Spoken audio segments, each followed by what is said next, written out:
नमस्कार दोस्तों, investing India के बहुत ही फ्रेश एपिसोड में आपका स्वागत है। तो चलिए शुरू करते हैं। यहाँ पर दोस्तों सबसे पहली अपडेट निकल कर आ रही है भारत हैवी इलेक्ट्रिकल्स लिमिटेड की तरफ से, जहाँ पर उन्होंने आंध्र प्रदेश और तेलंगाना स्टेट में टोटल 3200 करोड़ की वैल्यू के कई हाइड्रो पावर प्रोजेक्ट्स के कॉन्ट्रैक्ट को इन कर लिया है। बेसिकली इस कॉन्ट्रैक्ट के अंतर्गत BHEL आंध्र प्रदेश और तेलंगाना स्टेट में हाइड्रो पावर प्रोजेक्ट्स के लिए मोटर सेट्स, पंप्स और टरबाइन जैसे प्रोडक्ट्स की मैन्युफैक्चरिंग करेगी, जिसको आंध्र प्रदेश स्टेट में Andhra Pradesh power generation corporation limited और तेलंगाना स्टेट में तेलंगाना गवर्नमेंट के इरिगेशन और CID डिपार्टमेंट के द्वारा इंप्लीमेंट किया जाएगा। दोस्तों हाल ही में इंडियन गवर्नमेंट के द्वारा ये स्टेटमेंट निकल कर आई है कि देश में एनर्जी कंजप्शन बहुत ही तेज़ी से बढ़ता जा रहा है, तो ऐसे में इस तरह के पावर प्रोजेक्ट्स देश में एनर्जी डिमांड को पूरा करने के लिए बहुत ही ज़्यादा ज़रूरी है। यहाँ पर दोस्तों अगली अपडेट निकल कर आ रही है इंडियन रेलवेज की तरफ से, जहाँ पर इंडियन रेलवेज ने भोपाल रेलवे डिवीज़न में बीना में एक 1.7 मेगावाट का सोलर एनर्जी प्लांट सेटअप कर दिया है। ये सोलर पावर प्लांट कंट्री में first of its kind solar plant है, क्योंकि सोलर प्लांट की मदद से इंडियन रेलवेज की ओवरहेड लाइन्स को डायरेक्टली पावर प्रोवाइड करवाई जा सकती है। इस सोलर एनर्जी प्लांट को इंडियन रेलवेज और भारत हैवी इलेक्ट्रिकल लिमिटेड के द्वारा मिलकर सेटअप किया गया है, जो एनुअली 25 लाख यूनिट्स तक एनर्जी पावर प्रोड्यूस कर सकता है। दोस्तों जैसा कि आपको पता ही है कि इंडियन रेलवेज 2030 तक net zero carbon mission railway system बनना चाहता है, जिसके अंतर्गत वो इस तरह के सोलर एनर्जी प्रोजेक्ट्स पर काम कर रहा है। यहाँ पर दोस्तों अगली अपडेट निकल कर आ रही है गवर्नमेंट ऑफ इंडिया के डिपार्टमेंट ऑफ एटॉमिक एनर्जी की तरफ से, जहाँ पर उनका रिसर्च एंड डेवलपमेंट यूनिट 2021 में 25 से 30 टेक्नोलॉजीज़ को इंडियन इंडस्ट्री को ट्रांसफ़र करने वाला है। Basically department of atomic energy का R&D unit agriculture, bioscience, environment, medical equipments, advance instruments, water technologies और केमिकल रिलेटेड टेक्नोलॉजीज़ को डेवलप करती है, जिसको वो बाद में इंडियन इंडस्ट्री को अडॉप्शन के लिए सौंप देते हैं। Currently department of atomic energy 150 से ज़्यादा टेक्नोलॉजीज़ कमर्शियल ऑपरेशंस के लिए इंडस्ट्री को सौंप चुका है, और इस साल यानी कि ईयर 2021 में वो 20 से 25 टेक्नोलॉजीज़ इंडियन इंडस्ट्री को सौंपने वाली है, जो कि एक बहुत ही अच्छी बात है।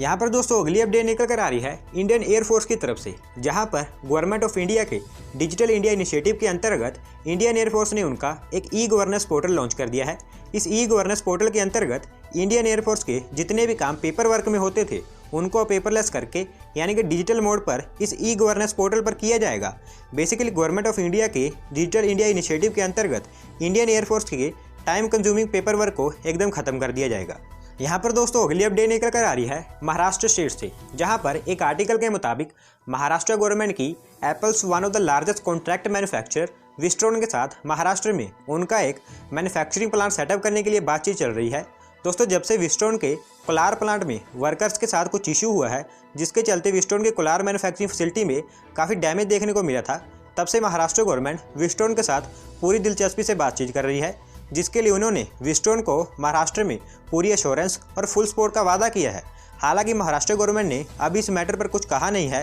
तो दोस्तों देखते हैं कि आने वाले समय में विस्ट्रोन महाराष्ट्र में भी अपनी मैन्युफैक्चरिंग फैसिलिटी सेटअप करेगा या फिर नहीं। यहाँ पर दोस्तों अगली अपडेट निकल कर आ रही है इंडियन आर्मी की तरफ से, जहाँ पर इंडियन आर्मी ने 3 made in India bridging systems को एक्वायर कर लिया है। इस ब्रीजिंग सिस्टम को defence research and development organisation यानी कि DRDO की तरफ से पूरी तरह से इंडिया में ही डेवलप किया गया है, जो इंडियन आर्मी के लिए डिफ़िकल्ट ट्रेन एरियाज़ में जहां पर मैन मेड ब्रिजेस नहीं होते हैं, वहां पर 10 मीटर शॉर्ट स्पैन ब्रिजेस के रूप में काम कर सकते हैं। ये 10 metre short span bridging systems Indian army के लिए क्रिटिकल ऑपरेशन में स्पीडी मोबिलिटी प्रदान करेंगे। यहाँ पर दोस्तों अगली अपडेट निकल कर आ रही है सेंट्रल गवर्नमेंट की तरफ से, जहाँ पर प्राइम मिनिस्टर नरेंद्र मोदी जी के द्वारा 6 इंडियन स्टेट्स में ग्लोबल हाउसिंग टेक्नोलॉजी चैलेंज के अंतर्गत लाइट हाउस प्रोजेक्ट के कंस्ट्रक्शन के लिए फाउंडेशन स्टोन रख दिया गया है। बेसिकली ये light houses middle class and poor class families के लिए कंस्ट्रक्ट किए जाएंगे, और ये जो न्यू लाइट हाउसेस होंगे इनमें पहली बार इतने लार्ज स्केल पर कंस्ट्रक्शन सेक्टर में new age modern technologies, materials और प्रोसेसेस का इस्तेमाल किया जाएगा। इस प्रोजेक्ट के अंतर्गत 6 इंडियन स्टेट्स की सिटीज़ में इंदौर, राजकोट, चेन्नई, रांची, अगरतला और लखनऊ जैसी सिटीज़ में हर सिटी में 1000 लाइट हाउसेस का कंस्ट्रक्शन किया जाएगा। तो दोस्तों ये एक बहुत ही अच्छी अपडेट है कि हमारी गवर्नमेंट्स देश में मिडिल क्लास और पुअर क्लास फैमिलीज़ के हितों के लिए भी काम कर रही है। यहाँ पर दोस्तों अगली अपडेट निकल कर आ रही है पुणे महाराष्ट्र से, जहाँ पर महाराष्ट्र इंडस्ट्रियल डेवलपमेंट कॉरपोरेशन ने 6 न्यू मल्टीनेशनल कंपनीज के साथ 6 MOUs साइन कर लिए हैं, जिसके अंतर्गत ये 6 न्यू मल्टीनेशनल कंपनीज पुणे के चाखन में उनका एक डेडिकेटेड प्लांट सेटअप करेंगे। ये 6 new MNC companies total Pune के चाखन में 50,000 करोड़ की इन्वेस्टमेंट करने वाले हैं, जिसमें इनकी कंपनीज की तरफ से 25,000 न्यू जॉब्स प्रोवाइड करवाई जाएंगी। इस प्रोजेक्ट को इम्प्लीमेंट करने के लिए महाराष्ट्र इंडस्ट्रियल डेवलपमेंट कॉरपोरेशन चाखन में 637 हेक्टेयर्स लैंड को डेवलप कर रही है, जहां पर ये कंपनीज उनके प्लांट्स को सेटअप करेंगी। तो दोस्तों ये इन्वेस्टमेंट पुणे में लार्ज एम्प्लॉयमेंट अपॉर्चुनिटीज जनरेट करने के साथ साथ पुणे सिटी के डेवलपमेंट के लिए भी एक काफ़ी बड़ा इकोनॉमी बूस्ट है। यहाँ पर दोस्तों अगली अपडेट निकल कर आ रही है इंडियन आर्मी की तरफ से, जहाँ पर इंडियन आर्मी ने हमारे ईस्टर्न लद्दाख रीजन्स में पैंगोंग झील में अपनी सिक्योरिटी और अपनी सैनिक क्षमता को मजबूत करने के लिए 12 new specialised fast patrol boats का ऑर्डर प्लेस कर दिया है। इस ऑर्डर की टोटल वैल्यू 65 करोड़ है और ये order defence public sector undertaking Goa shipyard को दिया गया है, जिसके अंतर्गत गोवा शिपयार्ड इंडियन आर्मी को 12 स्पेशलाइज्ड पेट्रोल बोट्स की मैन्युफैक्चरिंग करके देगा और साथ ही साथ इन 12 पेट्रोल बोट्स की नेक्स्ट 4 ईयर्स तक मेंटेनेंस भी करके देगा। बेसिकली जब से इंडिया चाइना बॉर्डर डिस्प्यूट हुआ है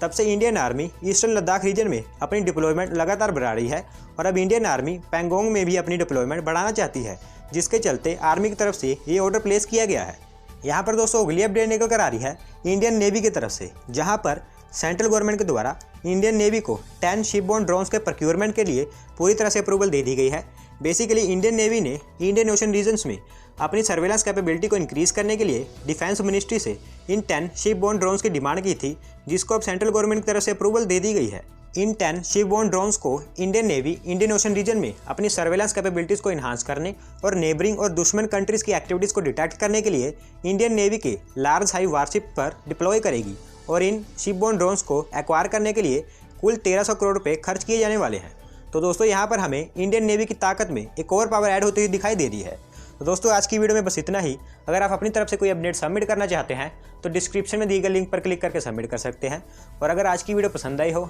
तो वीडियो को लाइक करें, चैनल को सब्सक्राइब करें। धन्यवाद आपका वीडियो को देखने के लिए।